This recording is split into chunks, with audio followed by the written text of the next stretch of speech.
Vậy là mình nhau chạy nhau những không làm đâu. Nè của nhau chỉ là nhau. Có đồ tao ấy chỉ nặng của luôn ông ở tao của chị nhiều ha. Cú chỉ chịu ôn mà mà chỉ cả chịu ôn là cái một cái gì của mình em ngồi đây mình nó áp nữa mà. Mau mà nhá tao thôi. Tao lấy nhớ rồi. Bây giờ bây đã đói xin chị chịu ôn. Chị mua của tao nè. Tới mặt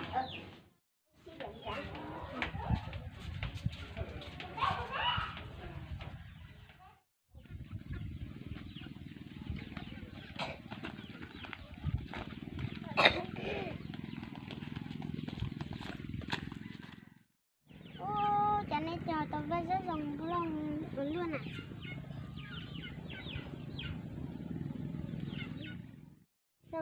Dòng nhỏ của nước chơi từ đây thì dòng chờ tao giấu chứ mà cứ chờ tao lừa ước chờ ước là đá xem ước chúng nó rất là ít phải có ít tài nói cho cô cả nè cô chỉ cả của cô cười nếu nó lấy tròn nè thì của ban nào ban chỉ mấy nhỏ chó là đâu có gì đó con mới dấu tao tao bữa có thấy tài dấu mà ôm hóng mà chị phú à cái đứa tao bữa thế chị nó chuyện đâu có sẽ ở mỗi trẻ la tao này la tao nó đã chị biết bên chị biết gì cho tao cũng mặc đẹp tao này này trong chị này chị rất đẹp nha đây tôi cho bà mà sao đây đừng đâu mà sáng nó chơi đêm đâu thế mà chứ mà ôm mà toàn lấy gì à bây giờ với chị chịu à bây giờ với chịu à điểm cái khu bên nào nếu mà mong ra cơ của nhà của cháu thì này cũng mà sáng nhu là ôm họ là cũng tới đây làm cho của tôi này cứ ta ôm họ là những nhớ gì cũng đây dấu là kia nè của cháu em lấy thành những dấu hết là bé mình trẻ bé mình có tự không nhìn đã bé mình tròn một tôi sống là bé mình tròn có giờ là sẽ không nhìn có nhìn các chuyện rồi mỗi sự tài có tôi sống này có tôi thủy cũng là có chị chuyển vốn cho mà có một bé xin của má cho con này có chỉ là con này có chỉ mình cho mà có một chị mới nên mà thấy hai lít bé một bé dạ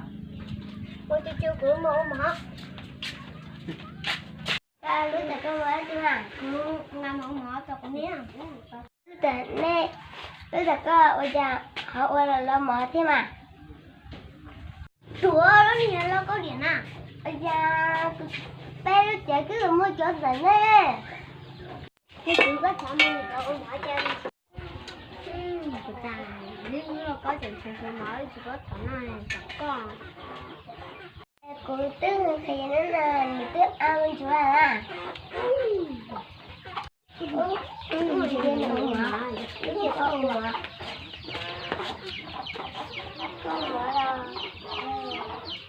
cái nhỏ này có là cái tá chỉ tập bóc uống mỏ này